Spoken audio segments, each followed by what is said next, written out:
My love, if a genie could grant me one wish for you, it would be to make you ungaslightable. But until we get that genie, this baddie bootcamp will have to do. Before I teach you how to be the most unmanipulatable baddie in the world, what I'm about to tell you is not for the weak. Like, if you're about to be a weak little girl and go and share all your feelings left and right, you can just end this video right now. If you're not ready to be a little bit more cunning, to be a little bit more strategic, if that makes you feel uncomfortable, this video is absolutely not for you. But for my baddies who understand that in order to protect yourself, you need to play some games, let's get into it. I'm going to break down the category of gaslighters into tier 1 and 2, which are pretty mild, but then tier 3 and 4, who are the people that we truly need to protect ourselves from and rid ourselves of. But first, if you believe that anytime someone says something that makes you feel uncomfortable, or if you believe that anytime somebody calls you out on your BS, they are gaslighting you, this video is not for you. Gaslighting is a word that we've all developed this crush on, and I feel like we all just use it and throw it out whenever we want to, but it does have a very specific definition. And so nobody tries to gaslight me, I'm going to pull it up. The definition of gaslighting is a type of lamp in which, I'm just kidding, to manipulate someone using psychological methods into questioning their own sanity or powers of reasoning. The main point here to understand is that gaslighting is a form of emotional abuse. When someone is trying to gaslight you, they're specifically trying to get you to stop trusting the things that you think and the things that you feel, and in a lot of cases, the things that you witness. This first couple months of 2024 has been gaslighters galore. If you watch reality TV like me, or if you are still trying to get through Risa Tissa's 52-part series on TikTok, the theme is gaslighting. You see her pathological liar husband constantly gaslighting her. If you watch Love is Blind, without me spoiling anything, there's just so much gaslighting in that series. And I recently started watching The Bachelor. I think her name is Sydney. She was a gaslighter on the show and then proceeded to make a TikTok video about gaslighting in which she gaslit all of us. So if you want a little ironic bootcamp on what gaslighting is, watch her video. It was just very crazy. One thing that I just feel like none of us are real about is that we have all gaslit somebody in our lives. Do not even try to gaslight me about that, okay? We have all gaslit somebody. It is an honest mistake. Someone tells us that we did something wrong. When we were growing up and our parents were like, why did you leave your dishes in the sink last night? And we were like, no, I didn't leave any dishes in the sink last night. When the reality is we don't really remember if we did, but the point is we're trying to get them to believe that they're just crazy. Those weren't our dishes. There are a lot of different ways to gaslight without you being a gaslighter and without you being an emotionally abusive person, which is why I think it's super important to break these into different tiers. So once we get into tiers 1 and 2, just understand you will still have people in your life who gaslight you unintentionally. And that does not mean that they're abusive. That does not mean that they're bad people. It's less so about the fact that people in your life might gaslight you here and there, and more so about how they respond when you call them out. I want you to remember that. How they respond when they're called out tells you everything about what their true intentions really are. So let's just get into it, okay? These levels are broken down based on the person's level of self-accountability. How accountable are they? How self-reflective are they? So we're gonna start with tier 1. Tier 1 gaslighters are the people who are just benign gaslighters. They might do it on accident. The effects are relatively harmless. And this is the example where you might tell your husband, when you don't hold my hand in public, it makes me feel unloved. And his response, well, I do hold your hand in public. That is what you would call tier 1 gaslighting. It is not the most productive and loving and empathetic way to respond, sure. That does not mean you need to divorce your husband because he's an emotional abuser. What it does mean, if you believe him to be somebody, this is the key point, who is a tier 1 gaslighter, someone who is reflective, somebody who is harmless, somebody who is accountable, then what you should do in this situation is call them out and literally straight up say, that was gaslighting, or that was a gaslighty response, or I know you didn't mean it, but what you just did was essentially gaslight my feelings. Now, before I go on, please understand this is not how you should approach people who are not self-reflective, and it is absolutely not how you should approach someone who you believe to be a manipulator. That is the worst way to respond if you believe you're dealing with a tier 3 or tier 4 type of gaslighter, okay? Like imagine Risa Tissa trying to go to her pathological liar husband and be like, I feel like you're gaslighting me. There's a reason internally that she didn't do that from jump. Okay, so just hold that thought. But if you are dealing with someone harmless, if he's a benign gaslighting moment, I don't even want to call him a gaslighter, then just call them out. And what they should do, how they should respond, is just kind of stop in their tracks. Some of them might even realize it right away because they're emotionally intelligent and apologize for how they responded. Some of them might ask for some time to think about it. They might even defend themselves and be like, look, I don't see it that way, but I want to think about what you said, or I want to talk about this when I've had some time to think.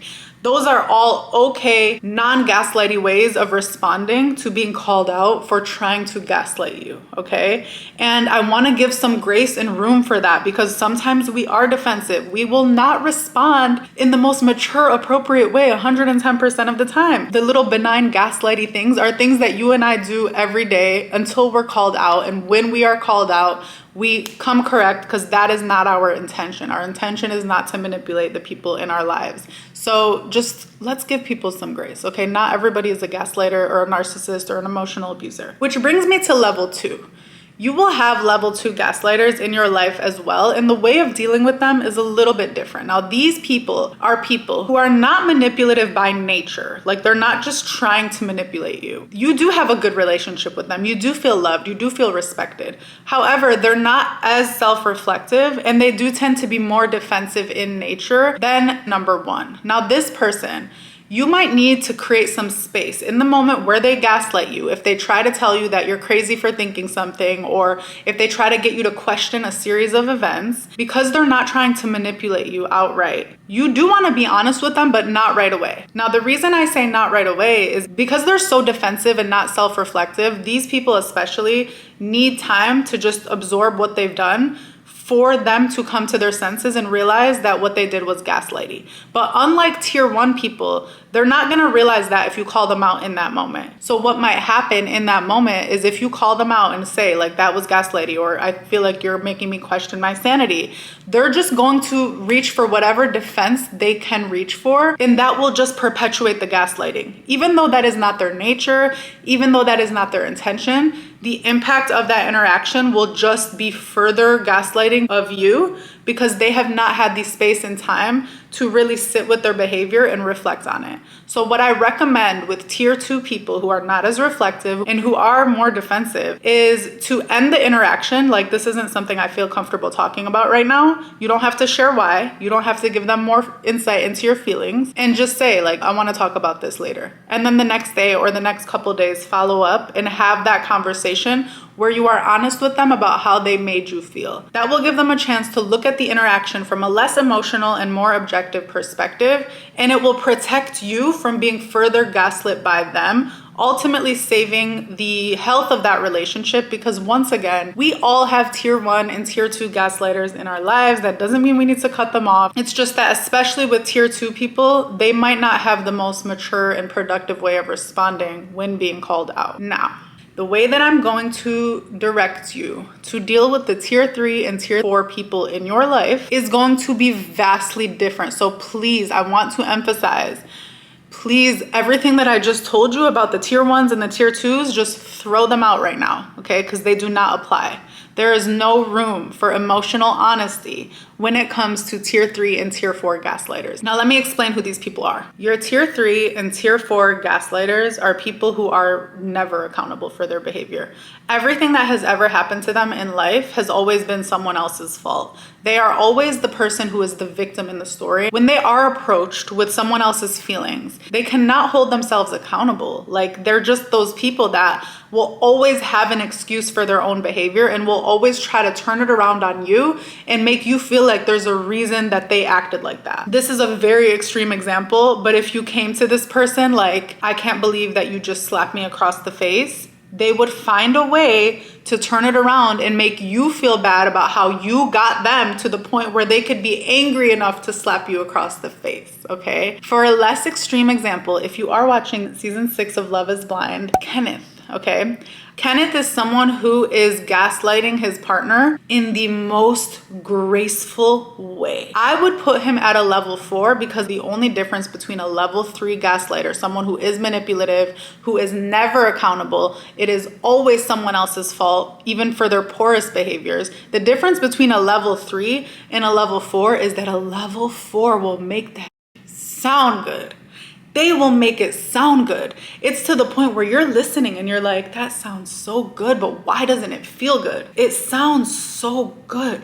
They're weaving together the best argument. And I'm starting to believe them. But at the same time, it's like, no, but my face is bleeding. You just punched me. But they make the excuse sound so good. And these are the master enablers. They will enable their own behavior night and day before they ever give you any type of accountability for what they do. The reason I distinguish between 3 and 4 is because the 4 types have such a masterful way of investing other people in their BS. And so you're extra gaslit because they make it sound so persuasive. They make it sound so good that you're like, okay, I know that something feels wrong, but if all of these other people seem to be buying into what they're saying, then I don't know, maybe it's just me. Or if everyone in their life seems to love them and speak highly of them because they're so polished and their words just come together so nicely, then maybe it's just me. Level 4s are the most dangerous because not only are they manipulative to their core,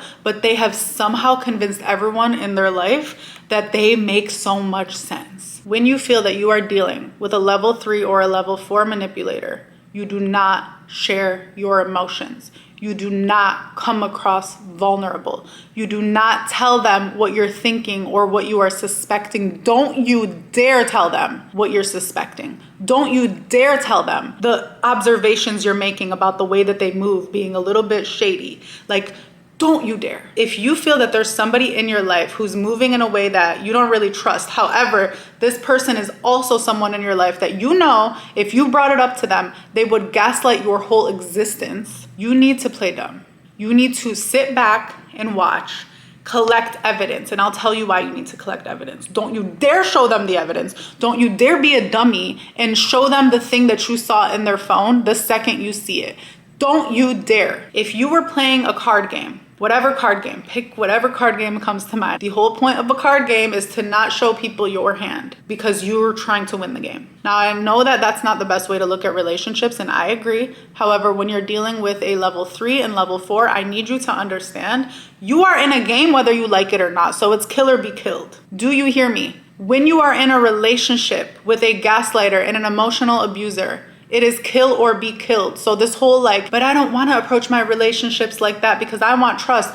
We are so beyond that, it's not even funny. So you are sitting in front of your opponent playing cards, being somebody who is dumb enough to show somebody your feelings, your heart, your thoughts, when you know that they're a gaslighter or a manipulator, is the equivalent of playing a card game with so much money on the table and being like this, here, I just want to show you what my cards are. I just really want you to see it so that you understand me a little bit more.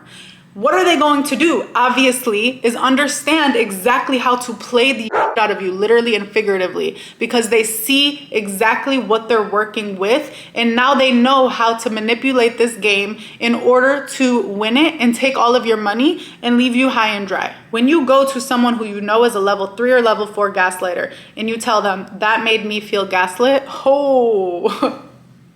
now you've just told them how to not make you feel gaslit, but how to continue gaslighting you. Now you've just told them that, oh, you're not feeling great about the relationship, so let me buy her flowers and a gift tomorrow so I can keep doing what I feel like doing and ruining her life behind the scenes while I make her feel happy. Because she just let me know that I'm not really fully getting away with this, so let me just clean that up a little bit while I keep doing my dirt. It is so important to, number 1, withhold your thoughts and emotions. Number 2, put yourself in a position where you start to observe and collect evidence. Now, why are you collecting evidence? Not because you're going to submit it anywhere, not because you're going to show it to them. No, you are collecting evidence for you. Why do you need to collect evidence for you? Because when you're dealing with a master manipulator and gaslighter, they will effectively make you think you're crazy. We've all been there. Anyone who has ever dealt with someone who's a gaslighter will literally start to question their own sanity. Don't you dare tell them how you're thinking or feeling, and don't you dare show them the incriminating evidence. If they've shown you that there's someone not worth trusting, why would you trust them to tell you the truth about the thing that they're doing behind your back? Can we just run that back, please? I need us to really think about that. If they are showing you little signs or big signs that they are not to be trusted, that they are doing things that are untrustworthy, why would you trust the same untrustworthy person to tell you the truth about what they're doing. You need to collect evidence so that when they start trying to mess with your head, you have that proof that you can look at. You don't even need to show them, but you have that proof that you can look at and be like, no, I'm not crazy. I know I'm not crazy because look. And the reason that is especially important, especially with a tier 4, is their words are so persuasive and so powerful that they will start to eat away at your own self-trust. So you need to look at something concrete. You need to look at something objective to tell yourself you're not crazy before you end up walking away from that person ultimately, because that's the ultimate goal. Once you get to a point where you ungaslight yourself from all of their abuse through this concrete evidence, you will walk away and never look back and hopefully cut these types of people out of your life. It's not over there though. You will walk away, not look back, cut them off, cut the source of abuse out of your life, and then double down on healing and rebuilding your self-trust. The thing that a lot of people don't talk about is when you've been dealing with gaslighting and emotional abuse at that masterful of a level, because you had a relationship with this person, whether romantic or otherwise, they will probably be able to eat away at some of your self-trust. The only way that you will be able to regain this self-trust is by cutting them off. So the source of abuse is gone, the poison is gone, and doubling down on rebuilding that trust for yourself. I can do a whole video on how to do that. But right now, I just want to get you out of that situation in a way that doesn't further jeopardize yourself. I was in a toxic, emotionally abusive relationship for around 4 years. It was on and off. Situationship is really a word to describe what I was in. I would put this person at a tier 3. The only reason they don't get the tier 4 is because I don't think they were good with their words. Like, I was way better with my words. I was still a dummy. And I thought, like, I don't want to build a relationship off of lack of trust, without realizing I was already in the boxing match, whether I wanted to or not, because this person was intent on lying to me, intent on playing me, intent on gaslighting me when they were confronted. So because I kind of sensed this lack of safety around them, I always felt like they were lying to me about whether or not they were engaged with other women. And it was tricky. I think I kind of self-gaslit a little bit because I never allowed for us to consider each other boyfriend and girlfriend, subconsciously, because I felt like I would feel less upset if he did do something, because it's not technically cheating, which is so stupid because we were behaving like boyfriend and girlfriend. And at the end of the day, my communication to this person always was, if you want to talk to other people, I'm okay with that. Just let me know because I'll be gone. Which was so stupid. Like, why would I even tell them that? Because what they're hearing is, if she knows I'm going to have my cake and eat it too, then she's going to get rid of the source of the cake. However, if I want to have my cake and eat it too, I just need to make sure she doesn't know that I'm doing that. So in me communicating clearly and honestly that if you want to talk to someone else, then just let me know because I don't do that and I will be gone. I essentially taught him how to play me. I was a clown. I was stupid. What ended up happening, because he knew I was serious, that if I found out about anything, I would be out, he started hiding so many things and I kept feeling it. When I started sensing some extracurriculars, I asked him about it like an idiot, and he lied because I was an idiot and he could lie to me. I gave him the material to gaslight me. So now I've let him know I'm watching this person. So now you need to reassure me that there's nothing going on with that person. And that's what he was able to do for literally over 2 years. He was able to be much more sneaky because I let him know what I was observing. I should have never done that. Now, where things got interesting was in year 4. I did that little prayer, you know, the one where you ask God to remove someone from your life if they're not right for you by any means necessary. And I know all the girlies know that if we want something to reveal itself in no time, that is the prayer to pray. I was actually ready to take heed to whatever God was going to show me. This is year 4, okay? I suspected extracurriculars, and I want to say like year 1.5. He was able to lie his way out of it for around 3 years at this point. And I kid you not, I did that prayer. We were out to eat, he and he accidentally blurted out in conversation that he messed with that girl. I cannot make this up. Like, after successfully lying about it for over 3 years, he accidentally blurted it out as if it were common knowledge that 2 years ago when I was talking to da-da-da-da-da. So me, at that point, I was smart. So I'm like, let me figure out how to play him right now. And so I was like, oh, did you just say da da da da? Then he started backtracking. He started panicking, trying to like edit his words. And I was going to just go in on him. But then I'm like, you know what?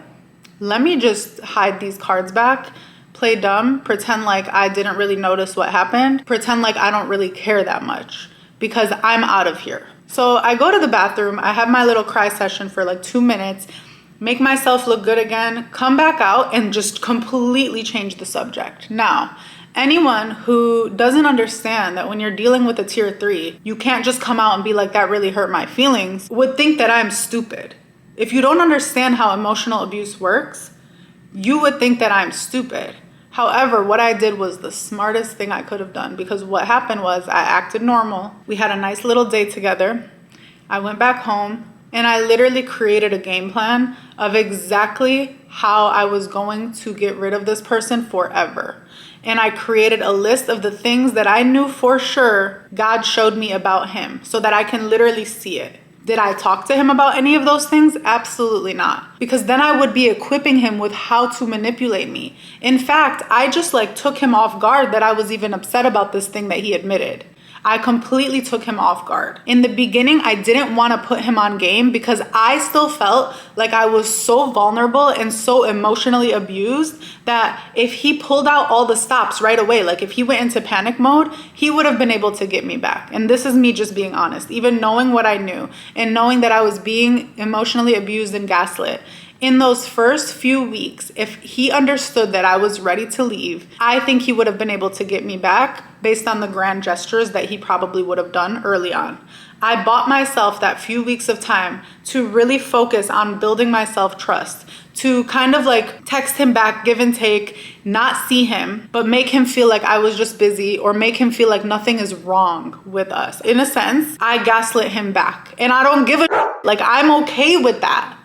I needed to protect myself from him because if I didn't do that, I would be exposing myself to further abuse from him. By the time that he noticed I was done, I was gone. When he started pulling out all the stops, because that is what he ended up doing, I had built enough self-trust and built enough of my own reassurance that I didn't need his closure and I didn't believe any of the things that he was saying or doing. I didn't fall for any of the grand gestures because I had focused on myself again. Since that day that I decided that I was gonna withhold what I knew and focus on rebuilding my relationship with myself, on rebuilding my self-trust, I have never looked back and I have never been in an emotionally abusive gaslighting relationship since that day. That was around 7 years ago. I am now in a thriving, healthy relationship with a husband who, if he ever did something to make me feel gaslit, he would be accountable if I called him out. That is the relationship I want for you.